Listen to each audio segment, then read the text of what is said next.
പിതാവിൻ്റെയും പുത്രൻ്റെയും പരിശുദ്ധാത്മാവിൻ്റെയും നാമത്തിൽ ആമേൻ. ഇവിടെ ഇന്ന് മാർച്ച് 28 ശനിയാഴ്ച.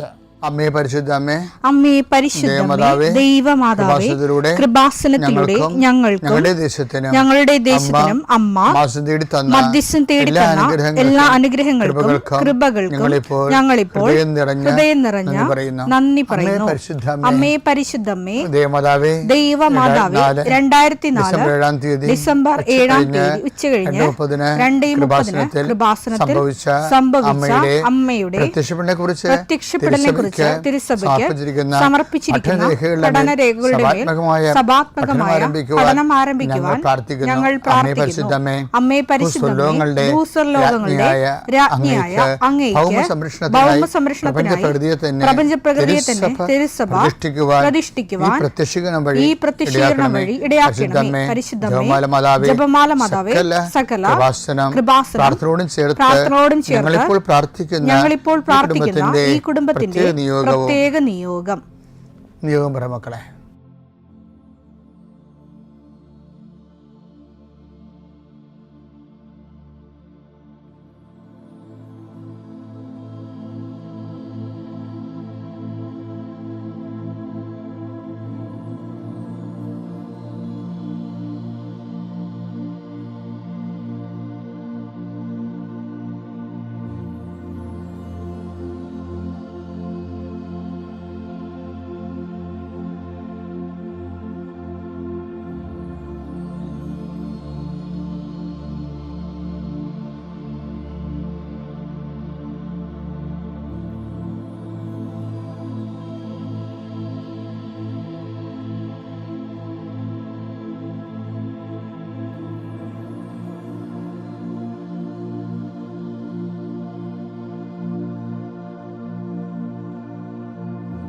അമ്മയുടെ പ്രത്യക്ഷീകരണത്തിന്റെ ഈ അനുഗ്രഹവേളയിൽ ഞങ്ങൾക്ക് സാധിച്ചു തരുവാൻ കനിയണമേ.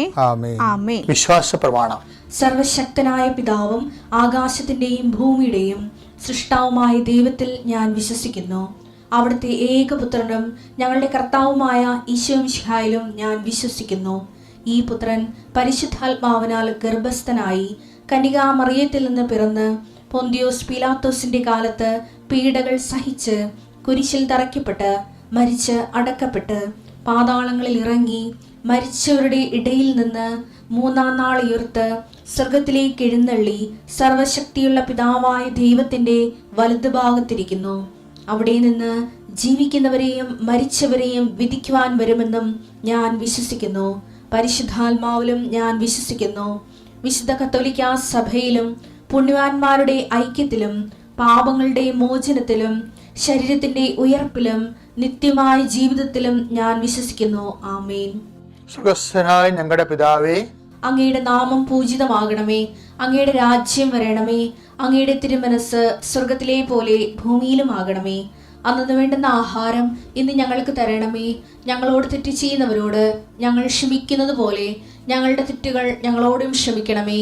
ഞങ്ങളെ പ്രലോഭനത്തിൽ ഉൾപ്പെടുത്തരുതേ, തിന്മയിൽ ഞങ്ങൾ രക്ഷിക്കണമേ. ആമേൻ. നന്മ നിറഞ്ഞ മറിയമേ, സ്വസ്തി.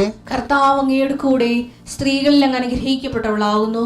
അങ്ങയുടെ ഉദരത്തിൻ ഫലമായി ഈശോ അനുഗ്രഹിക്കപ്പെട്ടവനാകുന്നു.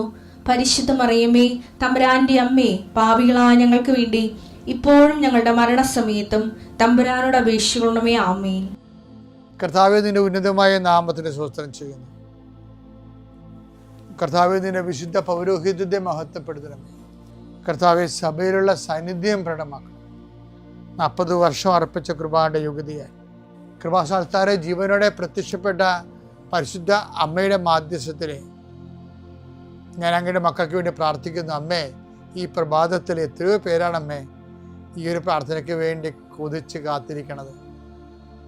അവർക്ക് എവിടെ എന്തെല്ലാമോ കാര്യങ്ങളുണ്ട്. ഇന്ന് അവരുടെ കഴിവിൽ നിൽക്കാത്ത കാര്യങ്ങളുണ്ട്. കർത്താവേ, അങ്ങയുടെ മക്കളുടെ കഴിവിൽ നിൽക്കാത്ത കാര്യങ്ങൾ, ആ കാര്യങ്ങളെ കുറിച്ച് ഓർക്കുമ്പോൾ ഭയവും പേടിയും പ്രയാസവും സങ്കടവും നിരാശയും ഒക്കെ തോന്നുന്ന വിഷയങ്ങൾ, വ്യക്തികൾ, അതെല്ലാം യേശുക്രിസ്തു നാമത്തിൽ ഞാൻ ബന്ധിക്കുന്നു.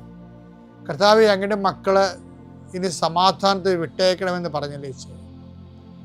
ഞങ്ങളുടെ ദാസനെ എൻ്റെ രക്ഷ ഞാൻ എൻ്റെ കണ്ണുകൊണ്ട് കണ്ടിരിക്കുന്നു, അങ്ങയുടെ ദാസനെ സമാധാനം വിട്ടേക്ക്. സമയം ദീർഘദർശി പറഞ്ഞതുപോലെ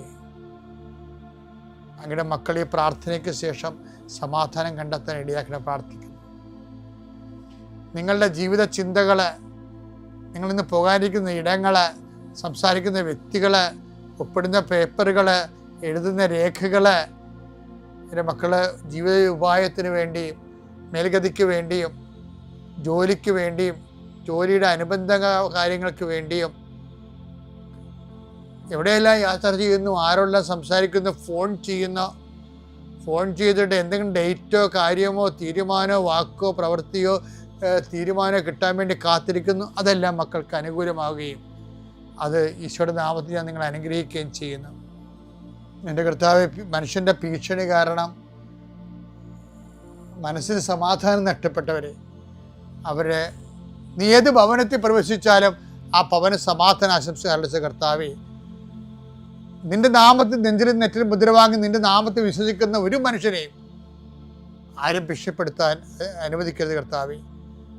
അവരെല്ലാം ശത്രുക്കളെ കാണുകയെ വിരുന്നൊരുക്കുന്ന ദൈവത്തിൻ്റെ ശക്തിവിശേഷം നിനക്കായി വിരുന്നൊരുക്കട്ടെ. നിൻ്റെ എല്ലാ ശത്രുക്കളുടെയും മുന്നിൽ നിത്യം പിതാവും പുത്രനും പരിശുദ്ധാത്മാവും സർവീശ്വര എന്നേക്കും ആമേൻ. എൻ്റെ പ്രിയപ്പെട്ടവരെ, പീഡാനുഭവവാരത്തിലേക്ക് നമ്മൾ പതുക്കെ പ്രവേശിക്കുക. ഞാൻ ഇന്നലെ നിങ്ങളോട് എന്താ പറഞ്ഞത്? ഒരു കുരിശ് കിട്ടുമ്പോൾ അതിൻ്റെ കൂടെ കർത്താവിനെ കിട്ടാൻ പോകുന്നെന്ന് വേണം വിശ്വാസി കരുതാൻ. അല്ലാതെ കർത്താവിനെ കിട്ടുമ്പോൾ കുരിശ് കിട്ടുമെന്ന് പറയരുത്. ചില ആൾക്കാർ പറയത്തില്ലേ, ഞാൻ ദൈവത്തിനോട് അധികം അടുക്കണില്ല, അധികം അടുത്ത അപകടമാണ്, അധികം അടുത്ത സങ്കടമായിരിക്കും. എൻ്റെ മക്കളെ അടുത്താലും അടുത്തില്ലെങ്കിലും ഓരോരുത്തരുടെ ഭാരങ്ങൾ അവനോ വഹിച്ചേ പറ്റത്തുള്ളൂ. ഗലാത്യർ 6:5 എന്തെന്നാൽ ഓരോരുത്തരും സ്വന്തം ഭാരം വഹിച്ചേ മതി. സ്വന്തം ഭാരം വഹിച്ചേ മതിയാവും. അപ്പം നിങ്ങൾ പറയും ദൈവത്തോട് ഞാൻ അടുക്കത്തില്ല, ദൈവത്തോട് അടുത്താൽ കുരിശായിരിക്കും. അതുകൊണ്ട് ചില ആൾക്കാർ നിങ്ങൾ ദൈവത്തോട് അടുത്തില്ലെങ്കിലും കുരിശായിരിക്കും. എന്താ കാര്യം? അതായത് എൻ്റെ വിഷയം ഇതിനെ അഭിമുഖീകരിക്കുക എന്നല്ലാതെ പേടിക്കുക എന്നുള്ള ഒരു വിഷയമില്ല. ഈ മിശ്യാചരിത്രം പണ്ട് ജീസസ് എന്നും പറഞ്ഞ് ഒരു സിനിമ കണ്ടിട്ടുണ്ട്. 75 സിനിമയാണ് ജീസസ്, മലയാള സിനിമയാണ്. അതിനുശേഷം പിന്നെ മിശ്യാചരിത്രം വന്നു, പിന്നെ ജീസസ് നാസറത്ത് വന്നു, പിന്നെ ജീസസ് ക്രൈസ്റ്റ് സൂപ്പർ സ്റ്റാർ വന്നു, പിന്നെ അവസാനം പാഷൻ ഓഫ് ക്രൈസ്റ്റ് വന്നു. ഇപ്പോഴും അടുത്ത സിനിമ ഈശോയെക്കുറിച്ച് വരാൻ പോകും. ഇപ്പം ജീസസ് ഞാൻ കാണുന്നത് എനിക്ക് 15 വയസ്സുള്ളപ്പോഴാണ് കാണുന്നത്. അതിൻ്റെ അകത്ത് എന്നെ വല്ലാതെ അങ്ങ് ബാധിച്ചൊരു സംഭവം അറിയാവാ. ഈ കുരിശ് കാണുമ്പോൾ കർത്താവ് ഇങ്ങനെ 2 കൈയോടും കോരിയെടുത്ത് ഇതിനെ ചുംബിക്കുന്നുണ്ട്. അതൊരു ഭയങ്കര കാഴ്ച, എൻ്റെ മനസ്സിന് മറക്കാത്തൊരു കാഴ്ചയാണ്. കുരിശിനോടുള്ള ക്രിസ്തുവിൻ്റെ ഒരു സമീപനമേ ഒരു വല്ലാത്ത സമീപനമാണ്.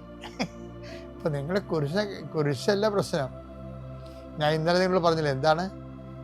ഒരു കുരിശ് കിട്ടുമ്പോൾ അതിൻ്റെ കൂടെ കർത്താവിനെ കിട്ടുമെന്ന് ഓർക്കണം. അല്ലാതെ കർത്താവിനെ കിട്ടുമ്പോൾ കുരിശ് കിട്ടുമെന്നല്ല ഓർക്കേണ്ടത്. അത് പിശാചൻ അങ്ങനെ ഓർക്കണത്.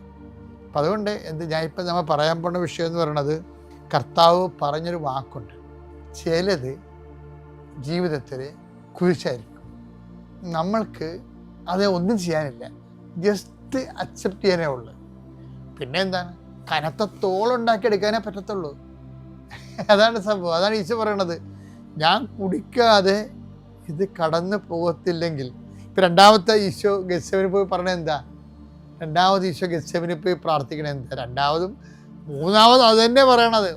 വാക്കിലൊന്നും മാറ്റമൊന്നും ഇല്ല. മത്തായി 26:42. രണ്ടാം പ്രാവശ്യവും അവൻ പോയി പ്രാർത്ഥിച്ചു, എന്റെ പിതാവേ ഞാൻ കുടിക്കാതെ ഇത് കടന്നു പോകയില്ലെങ്കിൽ അങ്ങയുടെ ഹിതം നിറവേറട്ടെ. അതാണ് സാധനം. അപ്പൊ ആദ്യത്തെ പ്രാർത്ഥന വിട്ടപ്പോൾ തന്നെ അതിൻ്റെ റിസൾട്ട് ഏറെക്കുറെ ഈശോ കിട്ടിയിട്ടുണ്ട്. ജീസസ് നോ ഓപ്ഷൻ, ഇതിനൊരു സെക്കൻഡ് ഓപ്ഷൻ ഇല്ല എന്ന് പറഞ്ഞു. അവിടെ പ്രാർത്ഥന ഈശോ ചേഞ്ച് ചെയ്യാനാ കണ്ടില്ലേ? എന്താ? ഞാൻ കുടിക്കാതെ ഇത് കടന്നു പോകത്തില്ലെങ്കിൽ അങ്ങയുടെ ഇഷ്ടം നിറവേറട്ടെ. അപ്പം ഇഷ്ടം നിറവേറുക എന്നുള്ളതാണ്. കുരിശ് മാറ്റുക എന്നതിനേക്കാളുപരി ഞാൻ നേരത്തെ പറഞ്ഞില്ലേ, കനത്ത തോലുണ്ടാക്കണതാണ് പ്രശ്നമെന്ന്. എന്ന് വെച്ച് കഴിഞ്ഞാൽ എന്താണ്? അതാണ് ഈശോ ഉണ്ടാക്കിയത്. അങ്ങനെ ഇഷ്ടം നിറവേറട്ടെന്ന് പറഞ്ഞില്ലേ, അതാണ് കനത്ത തോള്. അവിടെ വെച്ചാണ് ഈശോ കുരിശ് ചുംബിക്കണം എന്ന് ഞാൻ പറഞ്ഞില്ലേ. അതായത് ഇപ്പം നിങ്ങൾക്ക് ഒരു ഓട്ടിസമുള്ള കുഞ്ഞുണ്ടെങ്കിൽ രാവിലെ എഴുന്നേറ്റ് നിങ്ങൾ അതിനെ ചുംബിക്കണം. എന്താ കാര്യം? കർത്താവ് അറിഞ്ഞ് നിനക്ക് തന്ന കുരിശ്, അത് ഉള്ളിടത്തോളം കാലം അതിനെ സൂക്ഷിക്കണം. ഞാൻ ഇന്നുവരെ മനസ്സിലാക്കിയിരിക്കുന്നതിൽ വെച്ച് ഏറ്റവും വലിയ ഭാരപ്പെട്ട ജോലി ഒരു ഓട്ടിസം കുഞ്ഞിനെ സൂക്ഷിക്കുന്നതാണ്. അത് നമുക്ക് പറഞ്ഞാൽ മനസ്സിലാകത്തില്ല. കാര്യം ഞാനൊരു ദിവസം 2-3 ഒക്കെ ആൾക്കാരെ കാണത്തില്ലേ, എല്ലാം ചെറുപ്പകാരികളല്ലേ. അപ്പോൾ നമ്മുടെ കണ്ണ് നിറഞ്ഞു പോയി മനസ്സ്. ഞാൻ അത് പുറത്ത് കാണിക്കത്തില്ല. അതുങ്ങൾ ആ ജീവിതകാലം മുഴുവൻ ഈ കുഞ്ഞിനെ കൊണ്ടുപോകും. അപ്പം ഞാൻ ഓർക്കും, നമ്മളൊരു മഠത്തിൽ ചേർന്ന് ഒരു സിസ്റ്ററായിട്ട് ജീവിക്കണം വിചാരിച്ചു. ആ അനുസരണ, പിന്നെ അതുതന്നെ വ്രതവാഗ്ദാനത്തിലൂടെ, അതുപോലെ തന്നെ നമ്മളുടെ ചാസ്റ്റിറ്റി, ശുദ്ധത, പിന്നെ ദാരിദ്ര്യം ഒക്കെ കീപ്പ് ചെയ്ത് ഒരു സിസ്റ്റർ ജീവിക്കണില്ലേ. അവരുടെ വ്രതത്തിലൂടെയാണ് വിശുദ്ധകളായി മാറുന്നത്. അതുപോലെ തന്നെയാണ് ഇത്. എന്നുവെച്ചാൽ അതായത് ആ വ്രതശുദ്ധിയിലൂടെ എന്തെല്ലാം കാര്യങ്ങളാണ് ഈ അമ്മയ്ക്ക് വേണ്ടെന്ന് വെക്കേണ്ടി വരുന്നത്. പക്ഷെ എൻ്റെ മക്കൾ ചെയ്യേണ്ടത് എല്ലാം ഈശോയെ പ്രതിയായിരിക്കണം. ഒരു കുരിശ് നമ്മൾ പറയണത് കുരിശിൻ്റെ അടയാളത്താൽ ഞങ്ങളുടെ ശത്രുക്കൾ എന്നല്ല പറയണത്, വിശുദ്ധ കുരിശിൻ്റെ അടയാളത്താൽ എന്നാണ് പറയണത്. അല്ല, കുരിശിൻ്റെ അടയാളത്താൽ ഞങ്ങളുടെ ശത്രുക്കൾ ഞങ്ങൾ രക്ഷിക്കാമെന്നല്ല പറയണത്. എന്താ പറയണത്? വിശുദ്ധ കുരിശിൻ്റെ എന്ന് വെച്ചാൽ ഒരു കുരിശ് പിതാവിൻ്റെ പേരിലെടുത്തപ്പോഴാണ് ഈശോയ്ക്ക് അത് വിശുദ്ധ കുരിശായത്. അതാണ് ഈശോ പറയണത്, എൻ്റെ പിതാവേ ഞാൻ കുടിക്കാതെ ഇത് കടന്നു പോവുകയില്ലെങ്കിൽ അങ്ങയുടെ ഹിതം നിറവേറട്ടെ. അങ്ങയുടെ ഇഷ്ടം നിറവേറട്ടെ. ഇതാണ് വിശുദ്ധ കുരിശായി. ഈശോയുടെ കുരിശ് ഈശോ അത് പിതാവിൽ നിന്ന് സ്വീകരിച്ച കാരണം ആ കുരിശ് വിശുദ്ധ കുരിശായി. 2 കള്ളന്മാരുടെ കുരിശുണ്ട് അവിടെ, അത് വിശുദ്ധ കുരിശല്ല, സാധാരണ കുരിശാണ്. അത് ശാപം പിടിച്ച കുരിശ് തന്നെയാണ്, ഒരു സംശയമില്ല. നമ്മളുടെ ഒരു സങ്കടത്തെ, ഒരു സഹനത്തെ ശാപമായിട്ടെടുക്കാം, അതേസമയം വിശുദ്ധ കുരിശായിട്ട് എടുക്കാം. കാര്യം അപ്പോൾ ഉയർപ്പ് സുനിശ്ചിതമാണ്. ഇപ്പോൾ ഓട്ടിസം പിടിച്ച ഒരു കുഞ്ഞിനെ സൂക്ഷിക്കുമ്പോൾ ഓർക്കുന്നത് നിത്യജീവിതം ഉറപ്പായെന്നല്ല എൻ്റെ അർത്ഥം. നിത്യജീവിതം ഉറപ്പായെന്നല്ല എൻ്റെ അർത്ഥം. ഞാൻ മാതാവിൻ നേരെ കണ്ട ആളാണ്, 1 അല്ല 2 പ്രാവശ്യം. അപ്പോൾ നിത്യജീവിതം എന്താണെന്ന് എനിക്ക് നല്ല സുന്ദരമായിട്ട് അറിയാം. അപ്പം അതുകൊണ്ടാണ് ഞാൻ എൻ്റെ മക്കൾ പറഞ്ഞത്, അപ്പോൾ നിങ്ങൾ ആ കുഞ്ഞിനെ ചുംബിച്ചെടുക്കണം. അപ്പോൾ അതുപോലെ നിങ്ങളെ രോഗികളെ, നേഴ്സുമാർ, എന്തുമാത്രം നേഴ്സുമാരാണ് അവിടെ എഴുതിയിരിക്കണേ. അപ്പോൾ അവരാ രോഗികളെ പോയി കാണുമ്പോൾ അവരെ കർത്താവ് നമുക്ക് ശുശ്രൂഷിക്കുമ്പോൾ അവരെ ആദരവോടെയാണ് അതിനോട് ചെയ്യേണ്ടത്. അത് കർത്താവിൻ്റെ കുരിശാണെന്ന രീതിയിൽ ആദരവോടെ. അപ്പം അത് എല്ലാ കാര്യവും ഇങ്ങനെ വീടുകളിലാണെങ്കിലും നമുക്ക് ക്ലേശം പിടിച്ച വിഷയങ്ങൾ ചെയ്യുമ്പോൾ ആ കുരിശിനെ നിങ്ങൾ വിശുദ്ധ കുരിശാക്കണം. എങ്ങനെയാണ്? അത് സാധാരണ കുരിശായിരിക്കും. രോഗിയായ അമ്മുമ്മ വീട്ടിൽ കിടക്കുകയല്ലേ, സാധാരണ കുരിശാണത്. പുറം മുള്ളും എല്ലാം കട്ടലയിലാണ്, കുരിശാണ്. ചില സമയത്ത് നമ്മുടെ മനസ്സ് പറയും മലപാടി ചത്താൽ മതിയായിരുന്നെന്ന് പറയും ഇവർ. ആര്? നമ്മളെല്ലാവരും എന്ന് പറഞ്ഞു പോകും മനുഷ്യൻ. പക്ഷേ എന്നിട്ട് അങ്ങനെ ഒരു സിറ്റുവേഷനിലും കർത്താവേ, ഞാൻ കുടിക്കാതെ ഈ പാനപാത്രം കടന്നു പോകത്തില്ലെങ്കിൽ അങ്ങയുടെ ഇഷ്ടം നിറവേറട്ടെ എന്ന് പറഞ്ഞത് വിശുദ്ധ കുരിശാക്കി മാറ്റണം. ജീവിച്ചിരിക്കുമ്പോൾ തന്നെ എന്തുമാത്രം നിത്യത നമുക്ക് ഉറപ്പായി മുന്നോട്ട് പോകാൻ എന്തുമാത്രം അവസരങ്ങളുണ്ട്. ഈ വിശുദ്ധ വാരത്തിൽ എല്ലാം വിശുദ്ധമാക്കി മാറ്റാൻ ദൈവം നിങ്ങളെ അനുഗ്രഹിക്കട്ടെ. പിതാവിൻ്റെയും പുത്രൻ്റെയും പരിശുദ്ധാത്മാവിൻ്റെയും.